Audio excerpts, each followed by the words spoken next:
Thank you.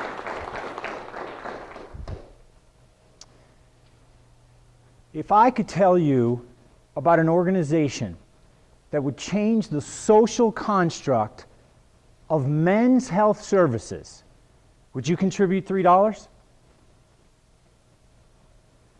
I'm going to tell you a story, I'm going to tell you some stats, and then I'm going to show you my plan, and then I'm going to give you an invitation. 18-year-old guy gets his 19-year-old girlfriend pregnant, doesn't really know what to do about it,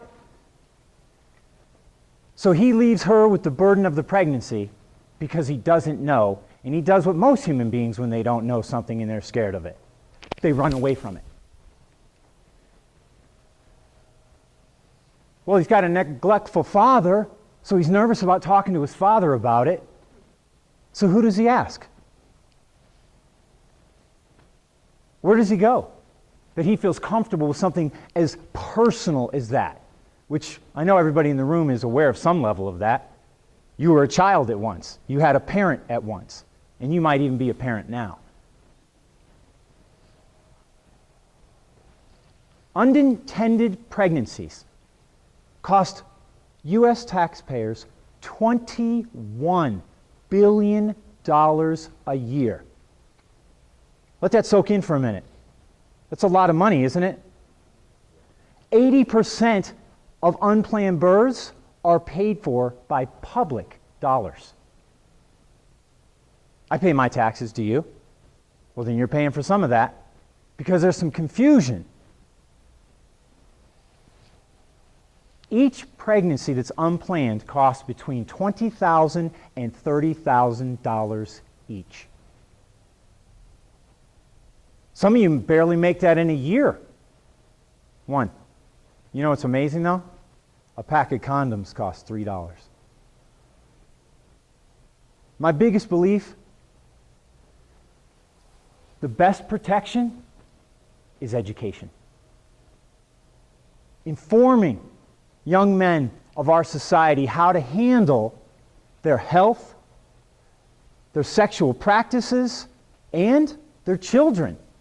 How many of you have seen that struggle in men or yourself or had it around you? You don't have to raise your hand. Everybody in this world has had that. It's constant, yes? How many of you see that that would be a big need we could fill? I just want to know honestly. How many think that could be a need, a resource for a lost young man looking for something?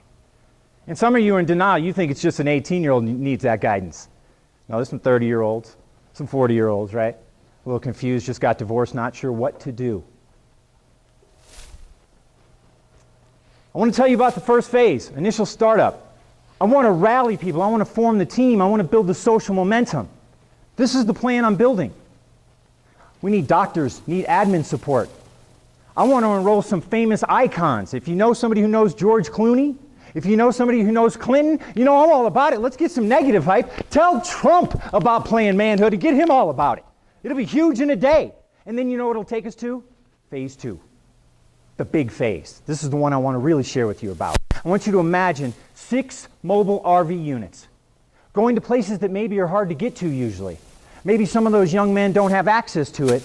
Maybe it's at a football game outside. A bunch of guys go, yeah, I gotta be right back. I go to the bathroom. They sneak to the RV unit, get a little information about their health, about their sexual practices.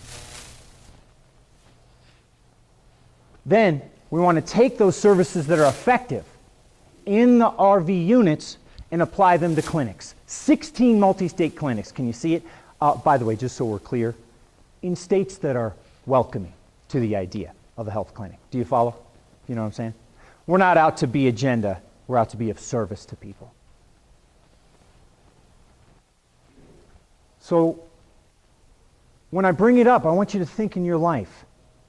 Have you ever seen something that was about to start and thought, wow, that's going to really be exceptional? Have you ever seen that and thought, that could be the seed? You know, some years ago, somebody told somebody about Google, and they probably laughed, probably spit their coffee out. You know. But this is your opportunity as a society to be something big, something useful, something unique. And I would ask you, how could you contribute to make a difference in men's health services? Because I truly believe Planned Manhood is going to change the social construct of how men approach health services. So I ask you, would you be willing to contribute $3? Thank you.